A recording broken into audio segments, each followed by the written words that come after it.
ਕੇਂਦਰੀ ਮੰਤਰੀ ਮੰਡਲ ਨੇ ਐਫਸੀਆਈ ਦੇ ਬਜਟ ਨੂੰ ਵਧਾਉਣ ਅਤੇ ਪ੍ਰਧਾਨ ਮੰਤਰੀ ਵਿਦਿਆ ਲక్ష్ਮੀ ਯੋਜਨਾ ਨੂੰ ਮਨਜ਼ੂਰੀ ਸਮੇਤ ਲਏ ਕਈ ਅਹਿਮ ਫੈਸਲੇ।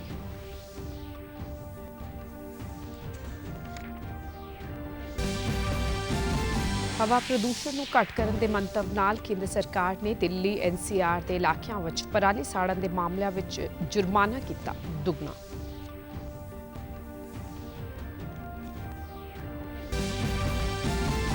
ਕੇਂਦਰ ਸਰਕਾਰ ਵੱਲੋਂ ਪੈਨਸ਼ਨ ਧਾਰਕਾਂ ਦੇ ਡਿਜੀਟਲ ਸਸ਼ਕਤੀਕਰਨ ਲਈ ਰਾਸ਼ਟਰ ਵਿਆਪੀ ਡਿਜੀਟਲ ਜੀਵਨ ਪ੍ਰਮਾਣ ਪੱਤਰ ਅਭਿਆਨ ਤਹਿਤ ਚੰਡੀਗੜ੍ਹ ਵਿੱਚ ਵੀ ਪੈਨਸ਼ਨ ਧਾਰਕਾਂ ਨੂੰ ਡੀਐਲਸੀ ਜਮ੍ਹਾਂ ਕਰਾਉਣ ਸੰਬੰਧੀ ਬੈਂਕਾਂ ਵੱਲੋਂ ਸਹੂਲਤ ਜਾਰੀ। ਨਮਸਕਾਰ, ਖਬਰਾਂ ਦੇ ਇਸ ਬੁਲਟਨ ਵਿੱਚ ਤੁਹਾਡਾ ਸਵਾਗਤ ਹੈ। ਮੈਂ ਹਾਂ ਰਜਿੰਦਰ ਕੌਰ। ਹੁਣ ਖਬਰਾਂ ਵਿਸਥਾਰ ਨਾਲ। ਕੇਂਦਰੀ ਮੰਤਰੀ ਮੰਡਲ ਨੇ ਭਾਰਤੀ ਖੁਰਾਕ ਨਿਗਮ ਯਾਨੀ ਐਫਸੀਆਈ ਦੇ ਬਜਟ ਨੂੰ ਵਧਾਉਣ ਦਾ ਫੈਸਲਾ ਕੀਤਾ ਹੈ। ਕੇਂਦਰੀ ਕੈਬਨਿਟ ਦੇ ਫੈਸਲਿਆਂ ਬਾਰੇ ਨਵੀਂ ਦਿੱਲੀ ਜਾਣਕਾਰੀ ਦਿੰਦਿਆਂ ਕੇਂਦਰੀ ਸੂਚਨਾ ਤੇ ਪ੍ਰਸਾਰਣ ਮੰਤਰੀ ਅਸ਼ਵਨੀ ਵੈਸ਼ਨਵ ਨੇ ਕਿਹਾ ਹੈ ਕਿ ਸਰਕਾਰ ਨੇ ਕਿਸਾਨਾਂ ਦੇ ਹਿੱਤਾਂ ਨੂੰ ਧਿਆਨ ਵਿੱਚ ਰੱਖਦਿਆਂ ਕਈ ਅਹਿਮ ਫੈਸਲੇ ਲਏ ਨੇ ਅਤੇ ਮੰਤਰੀ ਮੰਡਲ ਨੇ ਹੁਣ ਐਫਸੀਆਈ ਦੀ ਇਕੁਇਟੀ ਨੂੰ ਵਧਾ ਕੇ 10,700 करोड़ रुपए कर ਦਿੱਤਾ है। कैपिटल है फूड कॉर्पोरेशन ऑफ इंडिया का, वो बढ़ा के 10,000 करोड़ से बढ़ा के 21,000 करोड़ रुपीस किया गया था।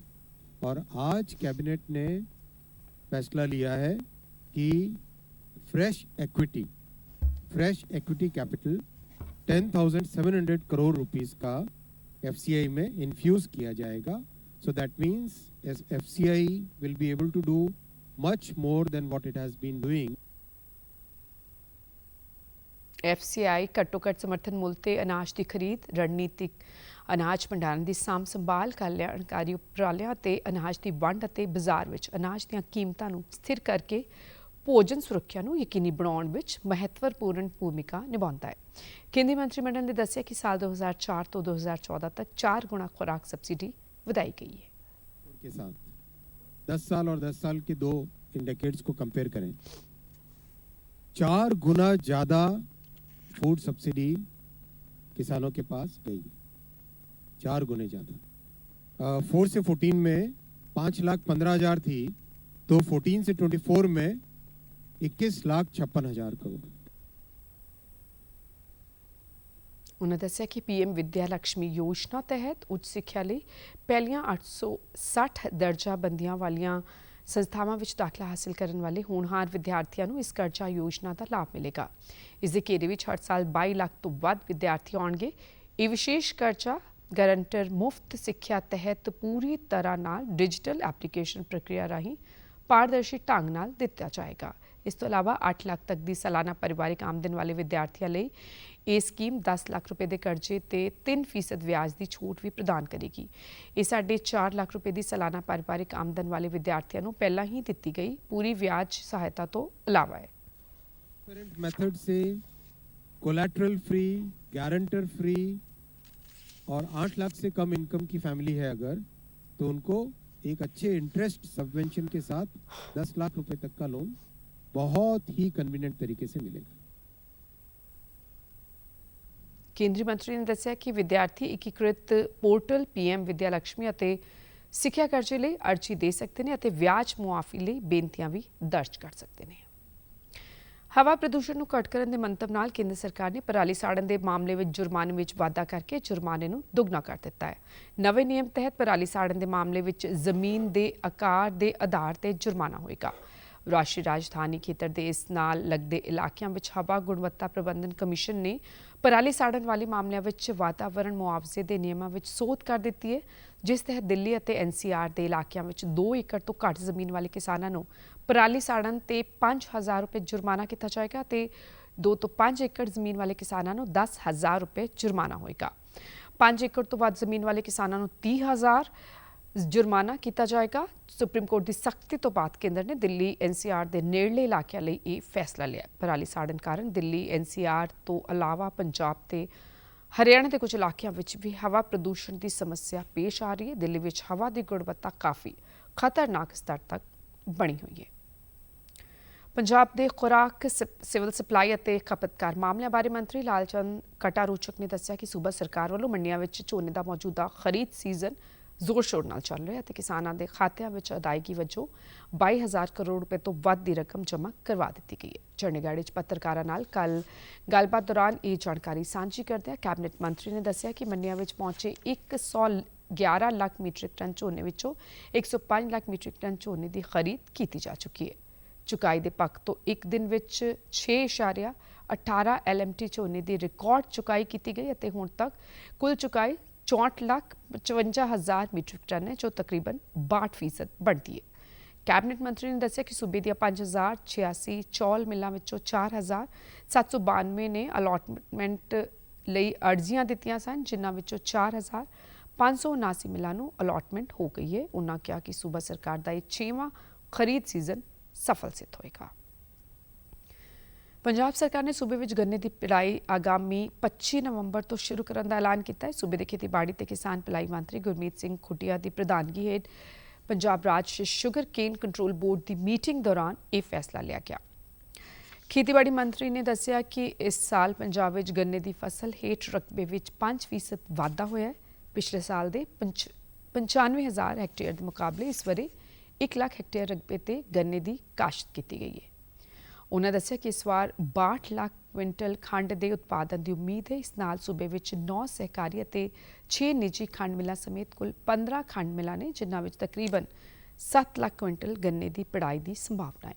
ਖੇਤੀਬਾੜੀ ਮੰਤਰੀ ਨੇ ਸੰਬੰਧਿਤ ਅਧਿਕਾਰੀਆਂ ਨੂੰ ਪਿੜਾਈ ਦਾ ਕੰਮ ਸ਼ੁਰੂ ਹੋਣ ਤੋਂ ਪਹਿਲਾਂ ਸਾਰੇ ਪ੍ਰਬੰਧ ਮੁਕੰਮਲ ਕਰਨ ਦੀ ਹਦਾਇਤ ਕੀਤੀ ਅਤੇ ਕਿਹਾ ਕਿ ਕਿਸਾਨਾਂ ਨੂੰ ਫਸਲ ਵੇਚਣ ਵਿੱਚ ਕਿਸੇ ਕਿਸਮ ਦੀ ਦਿੱਕਤ ਨਹੀਂ ਆਉਣ ਦਿੱਤੀ ਜਾਏ ਤੇ ਫਸਲ ਦੀ ਸਮੇਂ ਸਿਰ ਅਦਾਇਗੀ ਵੀ ਯਕੀਨੀ ਬਣਾਈ ਜਾਏ। ਕਾਂਗਰਸ ਦੇ ਹਰਿਆਣਾ ਤੋਂ ਸਾਂਸਦ ਰਣਦੀਪ ਸਿੰਘ ਸੁਰਜੇਵਾਲਾ ਨੇ ਅੱਜ ਚੰਡੀਗੜ੍ਹ ਵਿੱਚ ਪ੍ਰੈਸ ਕਾਨਫਰੰਸ ਕਰਕੇ ਪੰਜਾਬ ਤੇ ਹਰਿਆਣਾ ਸਮੇਤ ਦੇਸ਼ ਭਰ ਵਿੱਚ DAP ਖਾਦ ਦੇ ਸੰਕਟ ਦੇ ਮੁੱਦੇ ਤੇ ਭਾਜਪਾ ਸਰਕਾਰ ਤੇ ਇਲਜ਼ਾਮ ਲਾਏ।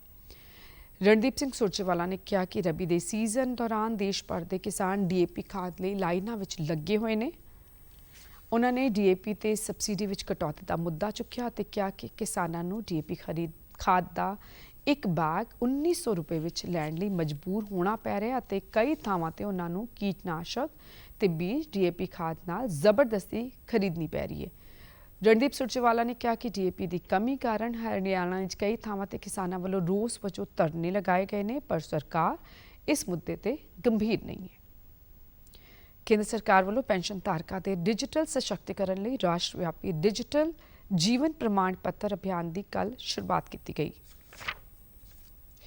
DLC ਅਭਿਆਨ 3 ਭਾਰਤ ਦੇ 800 ਸ਼ਹਿਰਾਂ ਅਤੇ ਕਸਬਿਆਂ ਵਿੱਚ 30 ਨਵੰਬਰ ਤੱਕ ਜਾਰੀ ਰਹੇਗਾ, ਜਿਸ ਵਿੱਚ ਕੇਂਦਰ, ਸੂਬਾ ਸਰਕਾਰਾਂ, EPO, FO ਅਤੇ ਖੁਦ ਮੁਖਤਿਆਰ ਸੰਸਥਾਵਾਂ ਦੇ ਸਾਰੇ ਪੈਨਸ਼ਨ ਧਾਰਕ ਪੈਨਸ਼ਨ 1 ਬੈਂਕਾਂ ਜਾਂ IPB ਵਿੱਚ ਆਪਣੇ ਡਿਜੀਟਲ ਪ੍ਰਮਾਣ ਪੱਤਰ ਜਮ੍ਹਾਂ ਕਰਵਾ ਸਕਦੇ ਨੇ। SBI, Punjab national bank, CGTA ਸਮੇਤ ਸਾਰੇ ਪੈਨਸ਼ਨ 1 ਬੈਂਕ ਦੇਸ਼ ਵਿਆਪੀ ਆਧਾਰ ਤੇ DLC ਮੁਹਿੰਮ ਨੂੰ ਲਾਗੂ ਕਰਨ ਲਈ ਇਕੱਠੇ ਸਾਂਝੇ ਤੌਰ ਤੇ ਅੱਗੇ ਆਏ ਨੇ। ਇਸੇ ਅਭਿਆਨ ਤਹਿਤ ਚੰਡੀਗੜ੍ਹ ਵਿੱਚ ਵੱਖ-ਵੱਖ ਸੈਕਟਰਾਂ ਵਿੱਚ SBI ਸਮੇਤ ਹੋਰ ਬੈਂਕਾਂ ਵਿੱਚ ਡਿਜੀਟਲ ਤਰੀਕੇ ਨਾਲ ਜੀਵਨ ਪ੍ਰਮਾਣ ਪੱਤਰ ਜਮ੍ਹਾਂ ਕਰਨ ਦਾ ਕੰਮ ਜਾਰੀ ਹੈ। ਪੈਨਸ਼ਨ ਧਾਰਕਾਂ ਨੂੰ DLC ਜਮ੍ਹਾਂ ਕਰਾਉਣ ਸੰਬੰਧੀ ਬੈਂਕਾਂ ਵਿੱਚ ਮੁਕੰਮਲ ਪ੍ਰਬੰਧ ਕੀਤੇ ਗਏ ਨੇ। ਪੈਨਸ਼ਨ ਧਾਰਕ ਘਰ ਬੈਠੇ ਆਨਲਾਈਨ ਵੀ ਇਹ ਜੀਵਨ ਪ੍ਰਮਾਣ ਪੱਤਰ ਜਮ੍ਹਾਂ ਕਰਵਾ ਸਕਦੇ ਨੇ। ਇਸ ਸਹੂਲਤ ਦੀ ਪੈਨਸ਼ਨ ਧਾਰਕਾਂ ਵੱਲੋਂ ਸ਼ਲਾਘਾ ਕੀਤੀ ਜਾ ਰਹੀ ਹੈ ਤੇ DD ਨਿਊਜ਼ ਨਾਲ ਪੈਨਸ਼ਨ ਧਾਰਕਾਂ ਨੇ ਆਪਣੇ ਤਜਰਬੇ ਵੀ ਸਾਂਝੇ ਕੀਤੇ। अपना ज़िंदगी जो है और भी ब्यूटीफुल बनाएंगे, इजी बनाएंगे, आसान बनाएंगे। ये जो गवर्नमेंट ऑफ इंडिया का बहुत बड़ा उपराला है, तो इससे बहुत ही लोगों को जो सुविधा मिलेगी, इसके लिए तो मैं यही कहूँगा गवर्नमेंट ऑफ इंडिया का और जो उनके एम्प्लॉय जिन्होंने ये काम किया है उन सभी का बहुत बहुत धन्यवाद। अब आने में गांव क्षेत्र भी जाओ तो आने में भी परेशानी होती थी, ट्रेन पे भी 2-2 3-3 दिन लग जाता था। बाकी यहाँ कोई परेशानी है तो मैं वहीं घर से भी ऑनलाइन भर दूंगी। ਸਿਟੀ ਬਿਊਟੀਫੁਲ ਚੰਡੀਗੜ੍ਹ ਨੂੰ ਮੰਗਤਿਆਂ ਤੋਂ ਮੁਕਤ ਬਣਾਉਣ ਲਈ UT ਸਮਾਜ ਭਲਾਈ ਵਿਭਾਗ ਵੱਲੋਂ ਭਿਖਾਰੀ ਮੁਕਤ ਚੰਡੀਗੜ੍ਹ ਮੁਹਿੰਮ ਦੀ ਪਹਿਲਕਦਮੀ ਕੀਤੀ ਗਈ ਹੈ।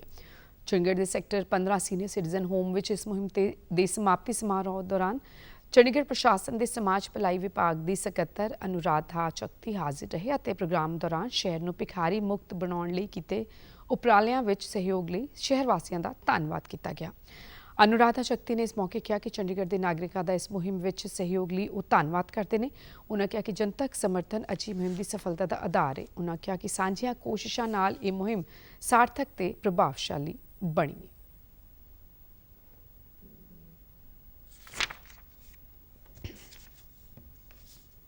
सर्दियों के कपड़े और हमने नए कपड़े की अपील की थी। नए कपड़े जो थे वो उन्होंने दिए, जैसे शॉल, मफलर्स, जुराबें, बच्चों के लिए स्टेशनरी, बच्चों के कपड़े, वो हमारे पास 500 के करीब जो है आइटम आए थे। आज आपने जैसे देखा कि हमने बांटे भी हैं, ये आइटम्स बांटे हैं।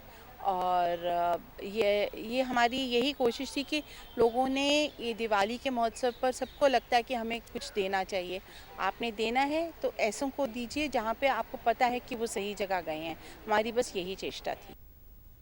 उन्होंने ऐलान किया कि बचाव मुहिम प्रमुख विभागां जिवें कि पुलिस विभाग, मानव तस्करी विरोधी इकाई ਅਤੇ ਜ਼ਿਲ੍ਹਾ ਬਾਲ ਸਾਂਭ ਸੰਭਾਲ ਇਕਾਈ ਨਾਲ ਮਿਲ ਕੇ ਜਾਰੀ ਰਹੇਗਾ ਤੇ ਤਾਂ ਜੋ ਭੀਖ ਮੰਗਣ ਦੇ ਪੇਸ਼ੇ ਵਿੱਚ ਸ਼ਾਮਿਲ ਵਿਅਕਤੀਆਂ ਨੂੰ ਇਸ ਪੇਸ਼ੇ ਵਿੱਚੋਂ ਬਾਹਰ ਕੱਢਣ, ਖਾਸ ਕਰ ਉਹਨਾਂ ਦੇ ਸ਼ੋਸ਼ਣ ਨੂੰ ਰੋਕਿਆ ਜਾ ਸਕੇ।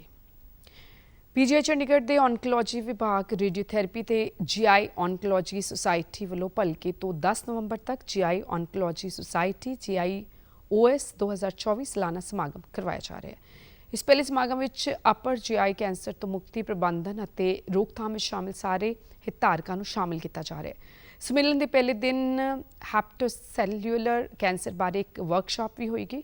ਵਿਭਾਗ ਦੇ ਜੀਆਈ ਔਨਕੋਲੋਜੀ ਸਮੂਹ ਦੇ ਹੈਪਟੋਲੋਜੀ ਵਿਭਾਗ, ਜੀਆਈ ਸਰਜਰੀ ਵਿਭਾਗ, HPT ਅਤੇ ਲੀਵਰ ਟ੍ਰਾਂਸਪਲਾਂਟ ਵਿਭਾਗ ਅਤੇ ਰੇਡੀਓ ਡਾਇਗਨੋਸਿਸ ਤੇ ਇਮੇਜਿੰਗ ਵਿਭਾਗ ਨਾਲ ਮਿਲ ਕੇ ਜੀਐਲ ਕੈਂਸਰ ਦੇ ਪ੍ਰਬੰਧਨ ਲਈ ਵੱਖ-ਵੱਖ ਬਹੁ-ਵਿਸ਼ੇ ਬਦਲਾਵਾਂ ਨੂੰ ਸ਼ੁਰੂ ਕਰਨ ਵਿੱਚ ਸਫਲਤਾ ਹਾਸਿਲ ਕੀਤੀ ਗਈ ਹੈ। ਸੰਮੇਲਨ ਦਾ ਵਿਸ਼ਾ ਇਸੇ ਗੱਲ ਨੂੰ ਧਿਆਨ ਵਿੱਚ ਰੱਖ ਕੇ ਚੁਣਿਆ ਗਿਆ ਹੈ, ਜਿਸ ਬਾਰੇ ਪੀਜੀਆਈ ਦੇ ਡਾਕਟਰ ਪ੍ਰੋਫੈਸਰ ਰਾਕੇਸ਼ ਕਪੂਰ ਅਤੇ ਡਾਕਟਰ ਦਿਵਿਆ ਖੋਸਲਾ ਨੇ ਦੱਸਿਆ ਕਿ ਸੰਮੇਲਨ ਦਾ ਮੰਤਵ ਲੋਕਾਂ ਵਿੱਚ ਜਾਗਰੂਕਤਾ ਵਧਾਉਣਾ ਅਤੇ ਗੈਸਟ੍ਰੋਇੰਟੇਸਟਾਈਨਲ ਕੈਂਸਰ ਦੀ ਰੋਕਥਾਮ ਅਤੇ ਸ਼ੁਰੂਆਤੀ ਪਹਿਚਾਣ ਬਾਰੇ ਜਾਣਕਾਰੀ ਦੇਣਾ ਹੈ। Team at PGI where gastroenterologists, gastrointestinal surgery department, radiology department, hepatology department, medical oncology and our department, radiotherapy and oncology, we all are working as a group, as a team. And then the approach was, we are not only going to discuss about the treatment approaches, we want to discuss about the prevention part also, the diagnostic part also, and the management part also.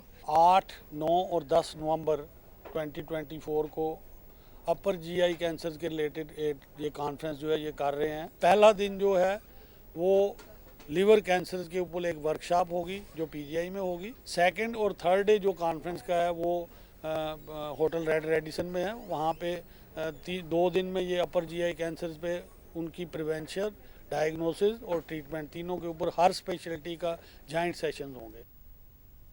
ਡਾਕਟਰਾਂ ਨੇ GL cancer ਦੀ ਇਕਬਾਲਤ ਵਿੱਚ ਸਹਿਯੋਗ ਤੇ ਨਵੀਨਤਾ ਨੂੰ ਵਧਾਉਣ ਅਤੇ GL cancer ਦੇ ਰੋਗੀਆਂ ਲਈ ਬਿਹਤਰ ਨਤੀਜੇ ਤੇ ਬਿਹਤਰ ਜੀਵਨ ਦਰ ਦੀ ਖੋਜ ਵਿੱਚ ਤਰੱਕੀ ਨੂੰ ਵਧਾਉਣ ਦੇ ਮਹੱਤਵ ਤੇ ਵੀ ਜ਼ੋਰ ਦਿੱਤਾ। ਸੂਰਜ ਆਸਥਾ ਦਾ ਮਹਾਪਰਵ ਛਠ ਪੂਜਾ ਲਈ ਟਰਾਈ ਸਿਟੀ ਚੰਡੀਗੜ੍ਹ ਵਿੱਚ ਉਤਸ਼ਾਹ ਦਾ ਮਾਹੌਲ ਨਜ਼ਰ ਆ ਰਿਹਾ ਤੇ ਯੂਟੀ ਪ੍ਰਸ਼ਾਸਨ ਵੱਲੋਂ ਸ਼ਹਿਰ ਵਿੱਚ ਵੱਖ-ਵੱਖ ਥਾਵਾਂ ਤੇ ਖਾਸ ਇੰਤਜ਼ਾਮ ਕੀਤੇ ਗਏ ਨੇ। 5 ਤੋਂ 8 ਨਵੰਬਰ ਤੱਕ ਛਠ ਪੂਜਾ ਦਾ ਪਰਵ ਮਨਾਇਆ ਜਾ ਰਿਹਾ ਹੈ। ਛਠ ਪਰਵ ਮੌਕੇ ਪਹਿਲਾ ਦਿਨ ਨਹਾਉਣ ਤੇ ਖਾਣ ਦੇ ਰੂਪ ਵਿੱਚ ਮਨਾਇਆ ਗਿਆ। ਖਰਨਾ ਦੇ ਰੂਪ ਵਿੱਚ ਛਠ ਪੂਜਾ ਦਾ ਦੂਜਾ ਦਿਨ ਬੇहद ਮਹੱਤਵਪੂਰਨ ਮੰਨਿਆ ਜਾਂਦਾ ਹੈ, ਜੋ ਕਿ ਕੱਲ ਸੰਪੰਨ ਹੋਇਆ। ਖਰਨਾ ਊਰਜਾ ਤੋਂ 36 ਘੰਟਿਆਂ ਦੇ ਨਿਰਜਲਾ ਵਰਤ ਦੀ ਸ਼ੁਰੂਆਤ ਵੀ ਹੋ ਜਾਂਦੀ ਹੈ। ਖਰਨਾ ਦੇ ਦਿਨ ਵਰਤ ਰੱਖਣ ਵਾਲੇ ਸਾਰਾ ਦਿਨ ਦਾ ਵਰਤ ਰੱਖਦੇ ਨੇ ਅਤੇ ਕੁਝ ਵੀ ਖਾਦਾ ਪੀਤਾ ਨਹੀਂ ਜਾਂਦਾ। ਸ਼ਰਧਾਲੂਆਂ ਵੱਲੋਂ ਘਰਾਂ ਵਿੱਚ ਗੁੜ ਦੀ ਖੀਰ ਅਤੇ ਰੋਟੀ ਦਾ ਭੋਗ ਛਠ ਮਈਆ ਨੂੰ ਭੇਟ ਕੀਤਾ ਜਾਂਦਾ ਹੈ। पहले दिन को नहाए खाए करते हैं, जिस दिन हम लोग जितने भी व्रती होते हैं वो शुद्ध मन से स्नान करते हैं और चावल दाल और लौकी की सब्जी का इसमें मेन महत्व है, वही खाते हैं। और फिर अगले दिन फिर हमारा खरना शुरू होता है। इस दिन भी व्रती जो होते हैं वो सारे दिन निराजली व्रत रखकर और शाम के समय चावल और गुड़ की खीर बनाते हैं और रोटी, इसी की पूजा करते हैं। मेन तो जो हम अपने बच्चों के स्वास्थ्य के लिए, लंबी आयु के लिए, परिवार की सुख शांति के लिए छठ पूजा मनाते हैं। नहा कर ही खाना, वो शुद्ध बनना, सेंधा नमक से बनना, बिना लहसुन प्याज का बनना, इस तरह का भोजन जो व्रती है, और पूरे परिवार के लोग भी इसमें सहभागिता होते हैं। इसमें पूरे परिवार का सहयोग रहता है। मुख्य रूप से महिलाएं इसमें बहुत उनकी भूमिका होती है। जरूरी नहीं कि हर महिला व्रती हों, हर परिवार में से एक महिला इसको, चूँकि बहुत कठिन व्रत है, महापर्व है, इसलिए हर परिवार में से एक महिला ही इसकी जिम्मेदारी उठाने की हिम्मत कर पाती हैं। ਅੱਜ ਛਠ ਪੂਜਾ ਦਾ ਤੀਸਰਾ ਦਿਨ ਹੈ। ਸ਼ਾਮ ਵੇਲੇ ਸ਼ਰਧਾਲੂ ਸੰਧਿਆ ਅਰਕ ਭਗਵਾਨ ਭਾਸਕਰ ਨੂੰ ਭੇਟ ਕਰਨਗੇ ਅਤੇ ਭਲਕੇ ਸਵੇਰੇ ਭਗਵਾਨ ਭਾਸਕਰ ਨੂੰ ਅਰਕ ਭੇਟ ਕਰਨ ਤੋਂ ਬਾਅਦ ਲੋਕ ਆਸਥਾ ਦਾ ਮਹਾਪਰਵ ਛਠ ਸੰਪੰਨ ਹੋ ਜਾਏਗਾ। ਪੁਰਾਣਿਕ ਕਥਾਵਾਂ ਮੁਤਾਬਿਕ ਛਠ ਮਈਆ ਨੂੰ ਭਗਵਾਨ ਸੂਰਜ ਦੀ ਭੈਣ ਅਤੇ ਬ੍ਰਹਮਾ ਦੇਵ ਦੀ ਮਾਨਸ ਧੀ ਮੰਨਿਆ ਜਾਂਦਾ ਹੈ। ਤੁਸੀਂ ਸਾਡੇ ਸਮਾਚਾਰ ਡੀਡੀ ਨਿਊਜ਼ YouTube ਚੈਨਲ ਤੇ ਦੇਖ ਸਕਦੇ ਹੋ ਅਤੇ ਇਸ ਦੇ ਨਾਲ ਹੀ Facebook ਡੀਡੀ ਨਿਊਜ਼ ਚੰਡੀਗੜ੍ਹ ਅਤੇ X ਡੀਡੀ ਨਿਊਜ਼ CHD ਤੇ ਵੀ ਵੇਖ ਸਕਦੇ ਹੋ। ਫਿਲਹਾਲ ਇਸ ਬੁਲਟਨ ਵਿੱਚ ਇਜਾਜ਼ਤ ਦਿਓ। ਧੰਨਵਾਦ।